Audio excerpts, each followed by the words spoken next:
College এর রসায়ন বিভাগের চতুর্থ বর্ষের শিক্ষার্থীদের স্বাগত জানাচ্ছি। আমাদের আজকে কেমিক্যাল স্পেকট্রোস্কোপি ক্লাস শুরু করব। আমরা গত ক্লাসে আমরা ওভারভিউ করেছিলাম কেমিক্যাল স্পেকট্রোস্কোপি যে কোর্সটি আমি নিচ্ছি সেই কোর্সের ওভারভিউ বলেছিলাম, সিলেবাস বলেছিলাম। এটি হচ্ছে একটা 4 ক্রেডিট কোর্স এবং এটার ক্লাস আওয়ার হওয়ার সংখ্যা হচ্ছে 60 ঘন্টা। এখানে বিভিন্ন ধরনের চ্যাপ্টার আমি গত ক্লাসে দেখিয়েছি যেগুলো তোমাদের সিলেবাসে আছে এবং সাথে টপিক সহ আমি কিছু আলোচনা করেছিলাম। আজকে তার পরবর্তী অবস্থা থেকে আলোচনা করব। সর্বপ্রথম আমি গত ক্লাসে যেগুলো বলেছিলাম যে স্পেকট্রোস্কোপি বলতে কি বোঝায়, স্পেকট্রোস্কোপি বলতে কি বোঝায় সেটা হচ্ছে একটা জিনিস আমি বলেছিলাম যে যখন একটা লাইট বিম কোন একটা বস্তুর উপর পড়ে সেই ক্ষেত্রে এটার রিফ্লেকশন হয়, ট্রান্সমিশন হয়, স্ক্যাটারিং হয়, কিছু অ্যাবজর্পশন হয়। তো লাইট যখন একটা বস্তুর উপর পড়ে তখন ওই লাইটের কি অবস্থা হলো, অর্থাৎ লাইটের কি ধরনের পরিবর্তন হলো সেটা স্টাডি করা, সেটাই হচ্ছে স্পেকট্রোস্কোপি। আর এই স্পেকট্রোস্কোপি এটাকে আমরা যেভাবে করে এক্সপ্রেস করি সবার সামনে, সেই ক্ষেত্রে আমরা এটা করি গ্রাফের মাধ্যমে। তাহলে স্পেকট্রোস্কোপি কি? Spectroscopy is the study of absorption, scattering or emission of electromagnetic radiation by chemical species. এখানে কেমিক্যাল স্পেসিস বলতে কি বোঝাচ্ছে? কেমিক্যাল স্পেসিস বলতে বোঝাচ্ছে অ্যাটমস হতে পারে, সেটা এদের মলিকুলস হতে পারে অর আয়ন্স, এগুলো হচ্ছে কেমিক্যাল স্পেসিস।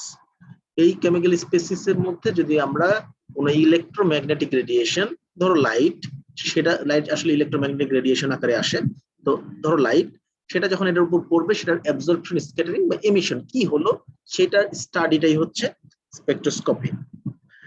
এখানে আমরা দেখা যায় যে অনেক ধরনের কেমিক্যাল স্পেসিস দেখা যায়।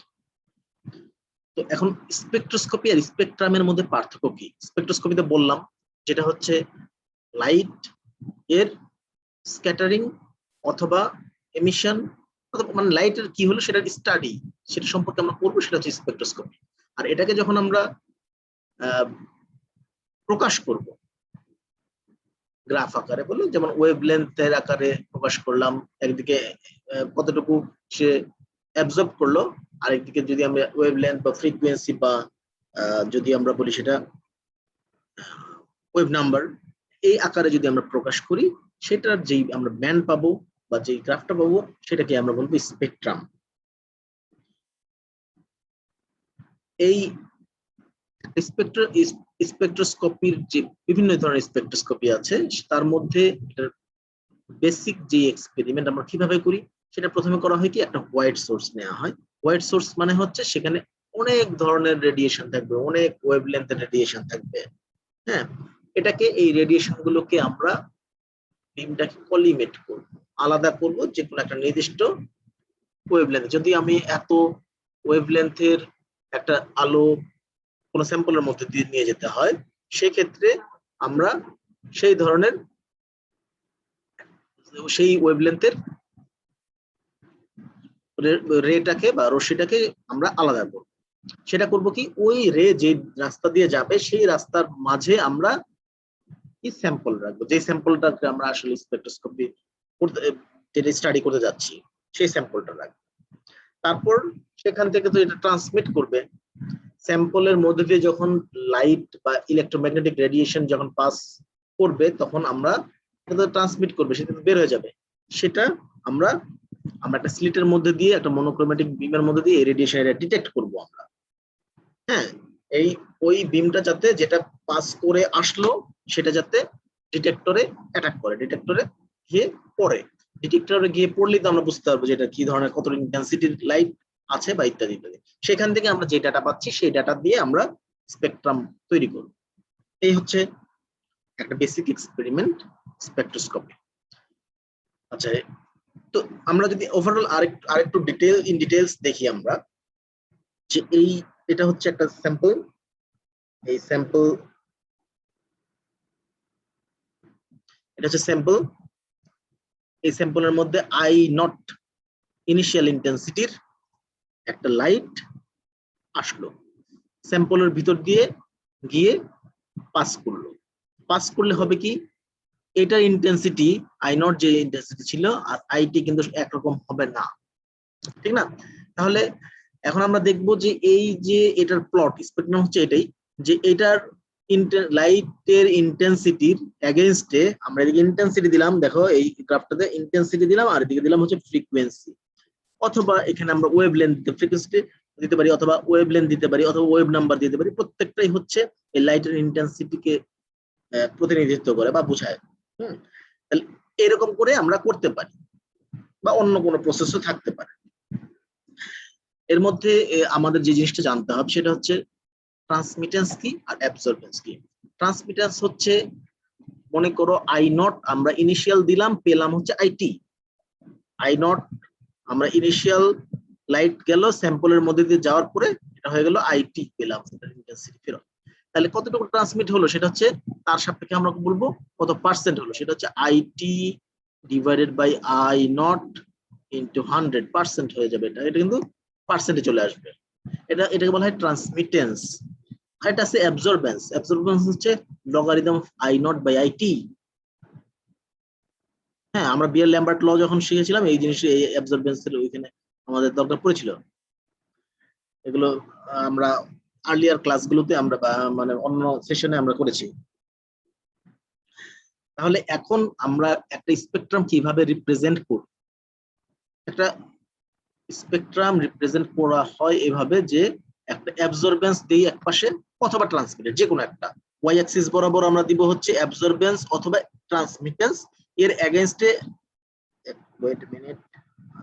আচ্ছা, এখানে আমরা এক্স অ্যাক্সিসে দিলাম, ওয়াই অ্যাক্সিসে দিলাম হচ্ছে অ্যাবজর্বেন্স অথবা ট্রান্সমিটেন্স, আর এক্স অ্যাক্সিসে দিলাম ওয়েভ লেন্থ অথবা ওয়েভ নাম্বার অথবা ফ্রিকোয়েন্সি। এটার যে স্পেকট্রাম, এটা যে রিপ্রেজেন্টেশন, এই রিপ্রেজেন্টেশনটাকে বলা হয় স্পেকট্রাম। তার মানে spectrum is presented as a plot of absorbance or transmittance as versus frequency or wavelength অথবা ওয়েভ নাম্বার, বিভিন্ন ভাবে করা যায়। এটা একটা আমি দেখিয়েছি, এটা হচ্ছে একটা স্পেকট্রাম। তো এটা হচ্ছে এই যৌগটার স্পেকট্রাম। স্পেকট্রাম আমরা এই পাশে দিয়েছি মোলার কোফিশিয়েন্ট। আচ্ছা, এই পাশে হচ্ছে এই এক্স অ্যাক্সিসে দেওয়া হয়েছে হচ্ছে ওয়েভলেন্থ। এটা হচ্ছে একটা ইউভি স্পেকট্রোস্কোপির স্পেকট্রাম। এটা হচ্ছে ইউভি স্পেকট্রোস্কোপির স্পেকট্রাম। আচ্ছা, এটা হচ্ছে আইআর স্পেকট্রোস্কোপির স্পেকট্রাম। ওইটা আর এটার মধ্যে কিন্তু পার্থক্য আছে, দেখো এইদিকে দিয়েছি মোলার এক্সটেনশন কোএফিশিয়েন্ট আর এই পাশে দিয়েছি হচ্ছে ল্যামডা ম্যাক্স। আচ্ছা, কিন্তু এখানে কিন্তু তা না, এখানে হচ্ছে এদিকে দেওয়া হয়েছে ওয়াই অ্যাক্সিসে দেওয়া হয়েছে ট্রান্সমিটেন্স আর এদিকে দেওয়া হয়েছে ওয়েভলেন্থ, আর এখানে হচ্ছে ওয়েভ নাম্বার। আমরা নরমালি এই আইআর স্পেকট্রোস্কোপি করি হচ্ছে এক ওয়াই অ্যাক্সিসে দেই হচ্ছে ট্রান্সমিটেন্স আর এক্স অ্যাক্সিসে দেই হচ্ছে ওয়েভ নাম্বার। ওয়েভ নাম্বার দিয়ে আমরা করব। হ্যাঁ, তাহলে এটা হচ্ছে আইআর স্পেকট্রোস্কোপির স্পেকট্রাম। এটাও একটা আইআর স্পেকট্রোস্কোপির স্পেকট্রাম। এটা হচ্ছে এটা কোন যৌগ? আচ্ছা, যৌগ এখানে। আইআর স্পেকট্রোস্কোপি দিয়ে মূলত আমরা যেটা জানতে পারি সেটা হচ্ছে এর কার্যকরী মূলক সম্পর্কে ধারণা নিতে পারি। হ্যাঁ, এক একটা স্পেকট্রোস্কোপির এক এক রকম কাজ আছে। হ্যাঁ, বা কোন সম্পর্কে ধারণা পাওয়া যায় সেটা সম্পর্কে আমরা পরে এটার ইন ডিটেইলস জানবো। আচ্ছা, আমরা এখন এটা হচ্ছে একটা absorbance against wave number। আচ্ছা, এগুলো আমরা একটু স্কিপ করে যাই, এগুলো আমরা স্কিপ করে যাই, এগুলো আমরা প্রত্যেকটা যখন করবো তখন আমরা সম্পর্কে জানবো। এখন এই যে কি কোনটা কি ধরনের কেন হয়, এই যে বিভিন্ন ধরনের আমরা আগের যে আলোচনাগুলো থেকে মানে আগের ক্লাসে বা এইচএসসি লেভেল থেকে আমরা যেগুলো জানি যে বিভিন্ন ট্রানজিশন, ইলেকট্রনিক ট্রানজিশন, মনে করো এক স্তর থেকে আরেক স্তরে গেল, তাই না? এক স্তর থেকে আরেক স্তরে গেল। তাহলে আচ্ছা,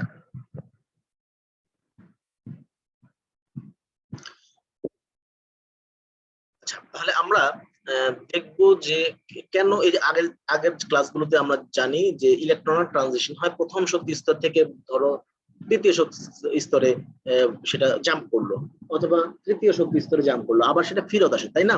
আমরা সেভাবে জানি যে পরে যে ফেরত আসার সময় ওই সেম ওয়েভলেন্থের যেই রশ্মি লাইট সেটা বিকিরণ করে, বিকিরণ করলে ওইটাই আমাদের চোখে আসে। যেমন আমরা লাল রং দেখি, নীল রং দেখি, কেন দেখি? নীল রং দেখি আমরা এইভাবে বলি যে সূর্যের আলো ওই বস্তুর উপর পড়লো, ধরো লাল বস্তু, লাল বস্তুর উপর পড়লো, পড়ার পর সেই লাল বস্তু কিছু শক্তি শোষণ করলো, শোষণ করে ইলেকট্রন উপরের স্তরে গমন করলো, উপরের স্তরে গমন করার পর সেটা আবার কি হয়, আবার বিকিরণ করে, ওয়েভলেন্থ বিকিরণ করে করে আবার আবার আগের অবস্থায় ফেরত আসে। তাহলে ওই যে যেই শক্তিটুকু বিকিরণ করলো, সেই বিকিরণ শক্তির যেই ওয়েভলেন্থ বা তরঙ্গ দৈর্ঘ্য সেটা হচ্ছে লাল আলোর তরঙ্গ দৈর্ঘ্যের সমান, যে কারণে আমরা বলবো এটা হচ্ছে লাল লাল রঙের। তাহলে এইভাবে করে আমরা বুঝতে পারি, এই জিনিসগুলো শিখেছিলাম, ঠিক না? আসলে এই ট্রানজিশনটা বিভিন্ন ধরনের হয়ে থাকে, সেটাই আমরা এই ভিডিওর মাধ্যমে দেখবো। হ্যাঁ, আমরা ভিডিওটা দেখি। সরি,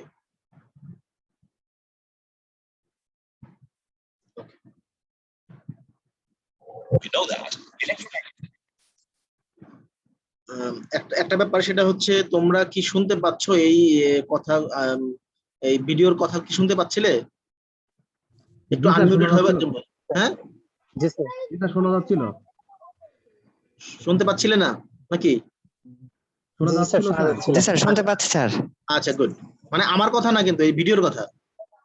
জি স্যার, শোনা যাচ্ছিল। ওকে, গুড। তাহলে আমরা এই ভিডিওটা একটু দেখবো, দেখে বুঝবো কি। তাহলে এই যে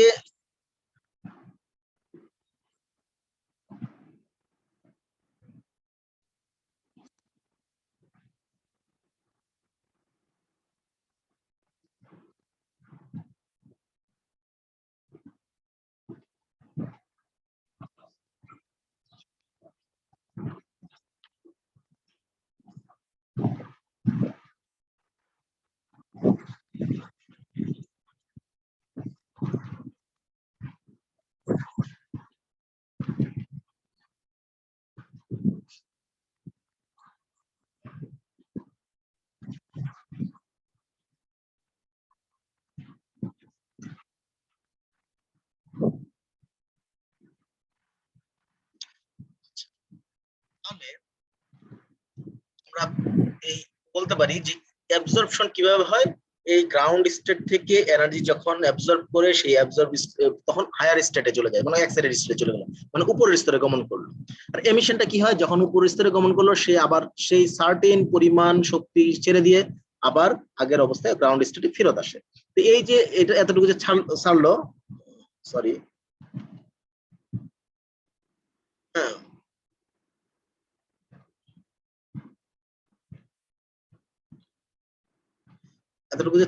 এতটুকু ছেড়ে দিল, তাই না? তাহলে এই একটা নির্দিষ্ট পরিমাণ শক্তি ছেড়ে দিয়ে আহ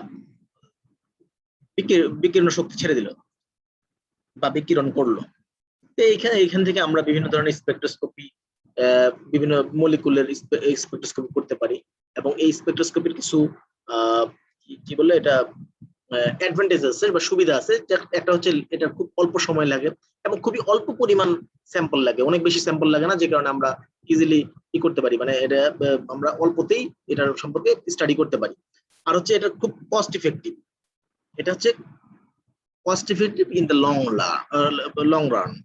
তাহলে কেন? অনেক দীর্ঘ সময় যদি আমরা ব্যবহার করি তাহলে এটা হচ্ছে কস্ট ইফেক্টিভ। তুমি যদি মনে করো যে পাঁচটা মলিকুলের করবে স্পেকট্রোস্কোপি করবে, সেই ক্ষেত্রে তোমার স্পেকট্রোস্কোপি যে মেশিন, সেই মেশিন কিনতে হবে। তাহলে 5টা করতে গেলে অনেক বেশি কস্ট পড়বে, কিন্তু যদি তুমি অনেক করো, বছরকে বছর অনেক করা হয়, সেক্ষেত্রে কস্ট ইফেক্টিভ হবে, সে কথা বলেছে। তাহলে স্পেকট্রোস্কোপি আসলে মূলত হচ্ছে ইলেকট্রোম্যাগনেটিক রেডিয়েশন ম্যাটারের সাথে যখন ইন্টারেকশন হবে, সেটার স্টাডিটা হচ্ছে, যেটা আমরা আগেও বলেছি। হ্যাঁ, তো এখন এই যে গ্রাউন্ড স্টেট থেকে যখন আপার স্টেটে যাবে, তখন এটা বিভিন্ন ধরনের, যে আবার আপার স্টেটে যাওয়ার পরে আবার যখন গ্রাউন্ড স্টেটে আসবে, ফেরত আসবে, সেই ক্ষেত্রে বিভিন্ন ধরনের রশ্মি আমরা পাই। সেই রশ্মিগুলো কি ধরনের রশ্মি হতে পারে? সেই ধরনের গুলো হতে পারে এক্স রে, সেটা হতে পারে আলট্রা ভায়োলেট বা ইউভি, ভিজিবল, মানে যেটা আমরা দেখি একটা স্মল পোর্শন অফ লাইটস আমরা দেখতে পারি, আর বেশিরভাগই দেখতে পারি না। তারপর হচ্ছে ইনফ্রারেড, যেটাকে আমরা আইআর বলি। হ্যাঁ, রিমোট কন্ট্রোলে যেটা আমরা ব্যবহার করি, রিমোট কন্ট্রোলে যে রিমোট থাকে, সেটা হচ্ছে আইআর এর মাধ্যমে ই করা হয়, ডেটা ট্রান্সফার করা হয়। ওকে, তা আবার মাইক্রোওয়েভ আছে, রেডিও আছে, বিভিন্ন ধরনের ওয়েভ আছে। তো এখানে বিভিন্ন ধরনের ওয়েভ, এই যে ওয়েভগুলোর আমরা এটার কত ওয়েভলেন্থ বা তরঙ্গ দৈর্ঘ্য কত বা শক্তি কত, এই সম্পর্কে আমরা একটু জানবো। এটা তো আমরা আগেই জেনে আসছি যে যত ওয়েভলেন্থ কম হবে, তার শক্তি তত বেশি হবে, এনার্জি তত বেশি হবে। খেয়াল করো, এদিকে হচ্ছে এই আলট্রাভায়োলেট হচ্ছে 200 ন্যানোমিটার থেকে 400 ন্যানোমিটার। আমি কিন্তু শুধু এই এতটুকুকে এখানে এখানে কিন্তু ভাগ করতেছি। হ্যাঁ, এখানে হচ্ছে আলট্রাভায়োলেটের কথা শুধু আমরা দেখাচ্ছি, যে আলট্রাভায়োলেট হচ্ছে 200 ন্যানোমিটার থেকে 400 ন্যানোমিটার পর্যন্ত, ভিজিবল হচ্ছে 400 থেকে 800। এটা হচ্ছে জেনারেল। হ্যাঁ, অনেক বই আবার দেওয়া আছে 380 থেকে 780, এইচএসসি লেভেলের বই অনেক জায়গায় দেওয়া আছে। তো আমরা ইন জেনারেল আমরা বলতে পারি যে 200 থেকে 400 হচ্ছে আলট্রাভায়োলেট। এই যে অল্প একটু জায়গায়, এই যে এতটুকু, হ্যাঁ এখানে, আর এটা হচ্ছে ভিজিবল। হ্যাঁ, এতটুকু হচ্ছে ভিজিবল, এটা হচ্ছে 400 থেকে 900। তারপর হচ্ছে আইআর, ইনফ্রারেড, 2.5 মাইক্রোমিটার থেকে 15 মাইক্রোমিটার পর্যন্ত। তারপরে হচ্ছে এনএমআর বা রেজোন্যান্স স্পেকট্রোস্কোপি, সেটা হচ্ছে 1 মিটার থেকে 5 মিটার পর্যন্ত। এগুলোর ওয়েভ হচ্ছে কম, ফ্রিকোয়েন্সি এবং এনার্জি কম, যত এদিকে যাবে তত কম হবে। যেমন এক্স রে হচ্ছে অনেক বেশি। এখানে তোমরা বইয়ের সবগুলো পাবে, এগুলোর ডেটাগুলো সবগুলো দেয়া আছে এখানে, যে কোনটার জন্য কোন রকম। দেখো, সবচেয়ে স্ট্রং হচ্ছে গামা রেজ, তারপর হচ্ছে X ray, UV, visible, IR, microwave, radio. এই ফ্রিকোয়েন্সি আস্তে আস্তে করে এই এনার্জি তত কি হয়ে যায়, কমে আসে, ফ্রিকোয়েন্সিও তত কমে আসে, কিন্তু ওয়েভলেন্থ বাড়ে, ওয়েভলেন্থ বড় হয়। আচ্ছা, তো আমরা যদি এই দেখি এখানে যে বিভিন্ন frequency, radio frequency RF, radio frequency 10⁶ to 10⁸। হ্যাঁ, অল্প, এটা হচ্ছে অসিলেটর সার্কিট থেকে আমরা এই রেডিও ফ্রিকোয়েন্সি পেতে পারি। হ্যাঁ, মাইক্রোওয়েভে যেমন ওভেনে পাওয়া যায়, এটা হচ্ছে 10⁹ টু 10⁻11। এটা হচ্ছে একটা যে সোর্স থেকে পাওয়া যায়, সেটা ক্লাইস্ট্রন। ইনফ্রারেড হচ্ছে কোথা থেকে পাওয়া, 10⁻13, সেটা হচ্ছে হিটের সিরামিক ইলেমেন্ট, এলইডি, এগুলো থেকে। বা ওই যে আমরা আগুনের চুলার পাশে থাকি, সেখানে ইনফ্রারেড রশ্মি বিকিরণ করে। ভিজিবল, এটা হচ্ছে খুব অল্প পরিমাণ জায়গা, মানে অল্প পরিমাণ রিজিয়ন, যে রিজিয়নে আমরা দেখতে পাই। হ্যাঁ, আমরা দেখতে পাই খুবই অল্প পরিমাণ রিজিয়নের রে। এটা হচ্ছে টাংস্টান ল্যাম্প থেকে, এলইডি থেকে তৈরি হয়। ইউভি হচ্ছে ডি টু ডিসচার্জ ল্যাম্প থেকে পাই, এটা হচ্ছে 10⁻15। হ্যাঁ, এগুলো আসলে মুখস্থ রাখতে হবে না, জাস্ট একটা আইডিয়া যে আমার ফ্রিকোয়েন্সি, কোনগুলোর ফ্রিকোয়েন্সি বেশি হাই, কোনগুলোর ফ্রিকোয়েন্সি কম, এটার একটা সিকোয়েন্সটা আর কি জাস্ট মনে রাখার জন্য। এটা হচ্ছে এক্স রে, যেটা হচ্ছে অনেক বেশি পরিমাণে এটার ফ্রিকোয়েন্সি এবং শক্তি বেশি। এক্স রে হচ্ছে 10⁻7 ফ্রিকোয়েন্সি রেঞ্জ। এটা মেটালের সাথে ইলেকট্রনের বোম্বার্ডমেন্ট, মানে হচ্ছে এর সাথে আঘাত করে তারপর এটা তৈরি করা হয়। আচ্ছা, তাহলে এই হচ্ছে, এখানে আরো একই জিনিস আমি কয়েকভাবে দিয়েছি, এগুলো বইয়ে ইজিলি পাবে। আচ্ছা, এখন একটা জিনিস, যে জিনিসটা ইম্পর্টেন্ট, সেটা হচ্ছে যে প্রত্যেকটা সাবস্টেন্স, প্রত্যেকটা যৌগের এখানে কতগুলো কথা লেখা আছে, এই জিনিসগুলো আমি তোমাদেরকে বোঝানোর চেষ্টা করছি, তোমরা একটু বুঝতে পারবে না। দেখো, প্রত্যেকটা বস্তুর ইলেকট্রনিক এনার্জি আছে, এদের ইলেকট্রন আছে, যে কারণে ইলেকট্রনিক এনার্জি থাকবে।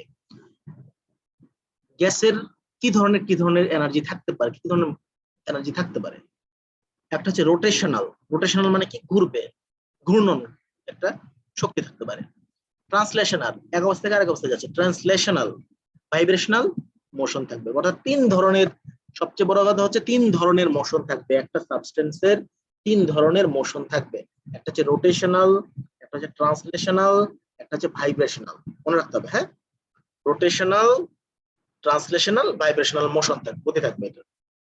তো এখন গ্যাসের সবকিছু আছে, কারণ হচ্ছে এটা সবগুলোই করতে পারে। লিকুইড এর শুধু থাকে ট্রান্সলেশনাল আর ভাইব্রেশনাল মোশন। ট্রান্সলেশন মানে হচ্ছে এই যে, যেটা মানে ওই তারল্য, সহজ কথা হচ্ছে তরলের মতো গড়িয়ে পড়ার মতো। হ্যাঁ, গ্যাসগুলো তো সবগুলো আলাদা আলাদা আলাদা, গ্যাসে কেন সবগুলো থাকবে, সব তিনটা ভাইব্রেশনাল মোড থাকবে কেন? কারণ হচ্ছে গ্যাস তো ফ্রি, এক একটা অণু আলাদা আলাদা থাকে, অনেক দূরে দূরে অবস্থান করে। যেমন হাইড্রোজেন গ্যাস, এখানে হাইড্রোজেন গ্যাস আছে, তার মানে হাইড্রোজেন H2, আর একটু দূরে H2, আর একটু দূরে H2, বিভিন্ন দূরে দূরে হাইড্রোজেন গ্যাস থাকে। তাহলে তার কি রোটেশনাল, ট্রান্সলেশনাল এবং ভাইব্রেশনাল সবগুলোই মোশন থাকতে পারে। মনে রাখবে এটা, এগুলো কিন্তু মানে শর্ট কোশ্চেন, যে গ্যাসের কি কি ধরনের মোশন বা গতি থাকে, সেটা হচ্ছে রোটেশনাল, ট্রান্সলেশনাল, ভাইব্রেশনাল। আর লিকুইডের কি থাকে, ট্রান্সলেশনাল এবং ভাইব্রেশনাল, এই দুইটা মোশন থাকে, ট্রান্সলেশনাল আর ভাইব্রেশনাল। এটা যেহেতু লিকুইডে কিন্তু কাছাকাছি থাকে, এটা রোটেট করতে পারে না, ঘুরতে পারে না। হ্যাঁ, আর সলিড তো এইভাবে যদি রেখে দাও, সলিড তো গড়িয়ে পড়তে পারে না। সলিডের শুধু ভাইব্রেশনাল মোশন, সলিডকে যদি আমরা একটু হিট দেই তখন ভাইব্রেট করে, মানে তার বিভিন্ন অণুগুলো আস্তে আস্তে ভাইব্রেট করে, এরকম করে কাঁপতে থাকে। হ্যাঁ, তারপর আস্তে আস্তে করে লিকুইডে পরিণত হয়। তাহলে সলিডের কি ভাইব্রেশনাল মোশন থাকবে শুধু, এটা খুব মানে এমসিকিউ এর মতো কোশ্চেন, যে গ্যাসের তিনটা ভাইব্রেশন থাকবে, ট্রান্সলেশন, তিনটা মোশন থাকবে, রোটেশনাল, ট্রান্সলেশনাল এবং ভাইব্রেশনাল। আর লিকুইডের কয়টা থাকবে, দুইটা, সেটা হচ্ছে ট্রান্সলেশনাল, ভাইব্রেশনাল। আর সলিডের অনলি একটা, সেটা হচ্ছে ভাইব্রেশনাল মোশন থাকবে। আর ট্রান্সলেশনাল এনার্জি ছাড়া, কারণ ট্রান্সলেশনাল এনার্জি বিভিন্ন ইসের ক্ষেত্রে আলাদা আলাদা হয়, ট্রান্সলেশনাল এনার্জি ছাড়া সব এনার্জি গুলোই আমরা মাপতে পারি, বের করতে পারি, কোয়ান্টাইজড এগুলো। হ্যাঁ, আচ্ছা, যাই হোক, তাহলে এখন তাহলে সবচেয়ে আমরা এখানে, আচ্ছা এগুলো পরে আমি, এখন এই এই এই ভিডিওটা একটু দেখো, এই ভিডিওটা খুব ইম্পর্টেন্ট একটা ভিডিও। হ্যাঁ, এই ভিডিওটা খুব ইম্পর্টেন্ট একটা ভিডিও, এই ভিডিওটা আমরা একটু দেখি।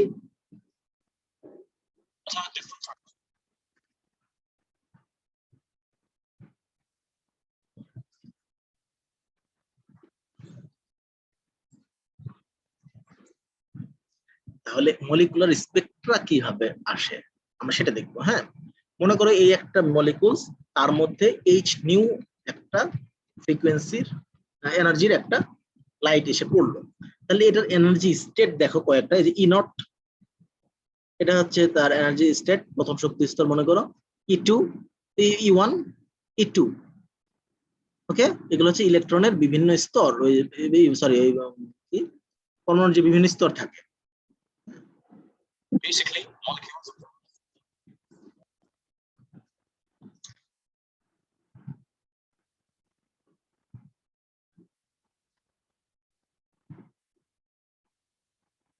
তার মানে বোঝা গেল যে আমরা আগে যেমন পড়েছি যে ইলেকট্রন শক্তি শোষণ করে এক স্তর থেকে আরেক স্তরে গমন করে। হ্যাঁ, এটা এটা এটা দেখেছি, তাই না, এক স্তর থেকে আরেক স্তরে গমন করে। তাহলে এখানে এই এক স্তর হচ্ছে এটা, আর এটা হচ্ছে এটা, এখান থেকে এখানে গমন করলো। আসলে তা হয় না, শুধু শুধু সেটা হয় না। হ্যাঁ, এটা তো হয়, শুধু সেটা হয় না, এর মাঝেও আরো অনেকগুলো লেভেল রয়েছে, যেগুলোকে বলা হবে ভাইব্রেশনাল লেভেল। দেখো এই যে এটা এটা এটা এটা হচ্ছে ভাইব্রেশনাল লেভেল, কোন শক্তি স্তরের আন্ডারে, এই এই প্রথম শক্তি স্তরের আন্ডারে। হ্যাঁ, মানে প্রথম শক্তি স্তরের আন্ডারে এই যে আরেকটা ভাইব্রেশনাল লেভেল। ওকে, তাহলে এই লেভেলের যখন ই হবে, এই লেভেলের মধ্যে যখন ট্রানজিশন হবে, কথা বুঝতে পারছো? মনে করো এখান থেকে গেল এখানে, বা এখান থেকে গেল এখানে, অথবা এখান থেকে গেল এখান থেকে এখানে। তো এই যে ট্রানজিশন গুলো হবে সেগুলো হচ্ছে ভাইব্রেশনাল এর জন্য দায়ী। হুট করে এইখান থেকে সরাসরি এখানে চলে যায় না, এটা প্রথমে আপার ভাইব্রেশনাল লেভেল, তারপর ভাইব্রেশনাল লেভেল, এভাবে করে আপার লেভেলে গমন করে। হ্যাঁ, শুধু তাই নয়, এখানে আরো কি আছে, রোটেশনাল লেভেল আছে, যে এই জিনিসগুলো, এটা এগুলো এগুলো দেখো, বিভিন্ন রোটেশনাল লেভেল। আমরা শুধু এনার্জি লেভেল বলেছিলাম আগে, আগে জানতাম শুধু এনার্জি লেভেল আছে, কিন্তু না, এর মধ্যে কিছু ভাইব্রেশনাল লেভেল আছে। প্রত্যেকটা এনার্জি লেভেলের মধ্যে ভাইব্রেশনাল লেভেল আছে, এবং তার মধ্যে বিভিন্ন ধরনের রোটেশনাল লেভেল আছে। তাহলে এদের মধ্যেও ট্রানজিশন হয়। এখন মনে করো আমি বললাম যে এখান থেকে গিয়ে এখানে গেল, এই শক্তি স্তরে গেছে, কিন্তু এই শক্তি স্তরের কোন ভাইব্রেশনাল লেভেল পর্যন্ত গেছে সেটাও আমরা এখানে কোয়ান্টাইজ করা যায়। আচ্ছা, তাহলে আমরা তারপর থেকে দেখি।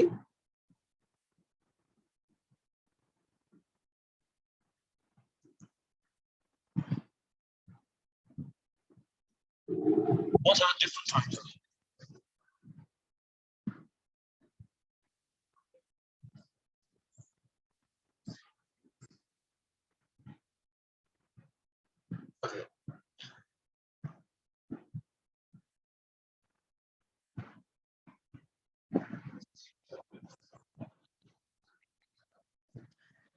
তাহলে এখন এই যে যেখানে যেখানে যতটুকু ট্রানজিশন হয়, মানে ইলেকট্রন যেখানে যায়, ওইটার জন্য এই ধরনের এই যে এই কোন ধরনের রশ্মি নির্গত হবে বা বিকিরণ করবে সেটা নির্ভর করে।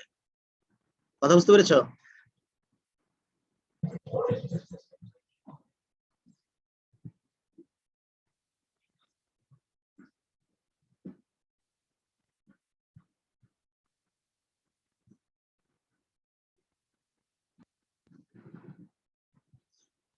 তাহলে এখানে আমরা মূলত এই স্পেকট্রা তিন ধরনের বলতে পারি।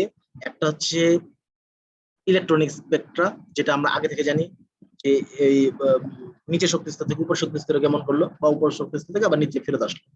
তাহলে এটা হচ্ছে কি ইলেকট্রনিক স্পেকট্রা। ভাইব্রেশনাল স্পেকট্রা আছে, ভাইব্রেশনাল লেভেলের মধ্যে যে লেভেল, এক লেভেল থেকে আরেক লেভেলে যখন যায়। আর এটা হচ্ছে রোটেশনাল লেভেল। হ্যাঁ,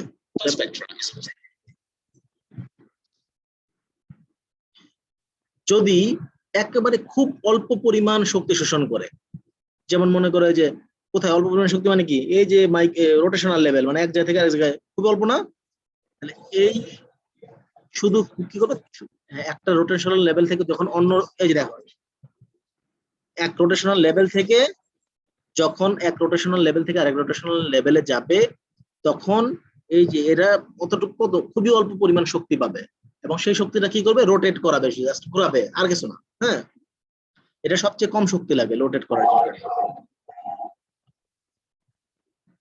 অর্থাৎ ফার ইনফ্রারেড, আইআর অথবা মাইক্রোওয়েভে থাকবে। এইটা হচ্ছে যখন রোটেশনাল, তার মানে হচ্ছে রোটেশনাল লেভেলের যে ট্রানজিশন, খেয়াল করো এটা খুব ইম্পর্টেন্ট।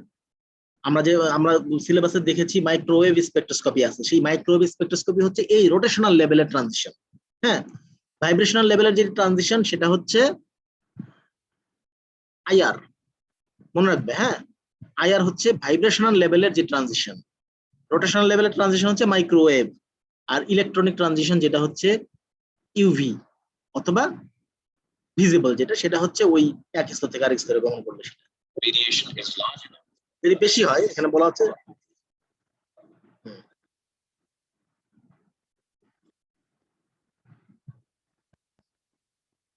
তার মানে যখন এই ভাইব্রেশনাল লেভেলের ট্রানজিশন হয়, অর্থাৎ তার চেয়ে বেশি শক্তি, ওই রোটেশনালের সাথে বেশি শক্তি পায়, তখন কি হয়, এই যখন এক ভাইব্রেশনাল লেভেল থেকে আরেক ভাইব্রেশনাল লেভেলে যায়, সেই ক্ষেত্রে এটা কি হয়, এভাবে ঘুরতেও থাকে, আবার ভাইব্রেটও করতে থাকে, কাঁপতেও থাকে। হ্যাঁ, এই দুইটা ঘটনাই ঘটে এখানে।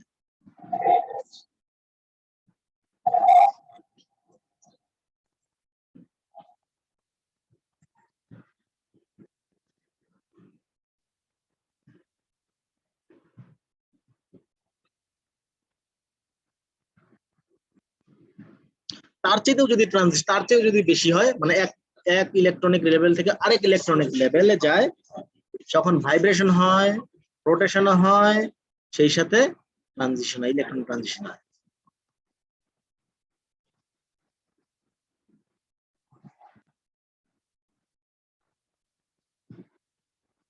আচ্ছা, এখন একটা জিনিস যেটা বললো যে রোটেশনাল লেভেলে দেখো খুবই ক্লোজলি স্পেসড, মানে এদের যে একটা শক্তি স্তর থেকে আরেকটা শক্তি স্তর না তো, রোটেশনাল স্তর থেকে রোটেশনাল লেভেল থেকে আরেকটা রোটেশনাল লেভেলের পার্থক্য খুবই কম।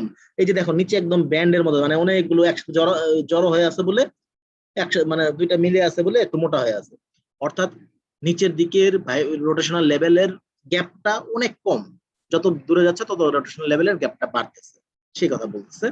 এবং খুবই অল্প, এটা খুবই ঘন ঘন হইতে থাকে, অর্থাৎ এরা উপরের স্তরে যাচ্ছে, উপরের রোটেশনাল লেভেলে যাচ্ছে, আবার নিচে নামে যাচ্ছে, এরকম অনবরত চলতে থাকে। অর্থাৎ এরা যেমন গ্যাসের ক্ষেত্রে রোটেশনাল আছে, সবসময় এরকম চেঞ্জ হতে থাকে। হ্যাঁ, সেই কথা বলা হয়েছে, এবং এটাকে ব্যান্ড বলে।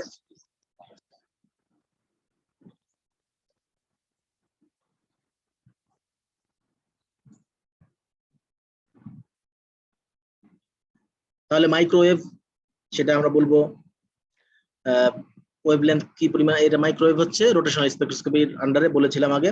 ভাইব্রেশনাল যেটা, সেটা হচ্ছে ইনফ্রারেডের আন্ডারে, আর হচ্ছে আলট্রাভায়োলেট বা ভিজিবল স্পেকট্রোস্কোপির আন্ডারে হচ্ছে ইলেকট্রনিক স্পেকট্রোস্কোপি, যেটা আমি আগেও বলেছি তোমাকে। হ্যাঁ, তো আজকে আমার মনে হয় যে আজকে এতটুকুই থাকলো। হ্যাঁ, ইনশাআল্লাহ আগামী ক্লাসে বা এরপর থেকে শুরু করব। আর সবাই এই ক্লাসটা তোমরা পাবে আমাদের পেজে এবং গ্রুপে পাবে।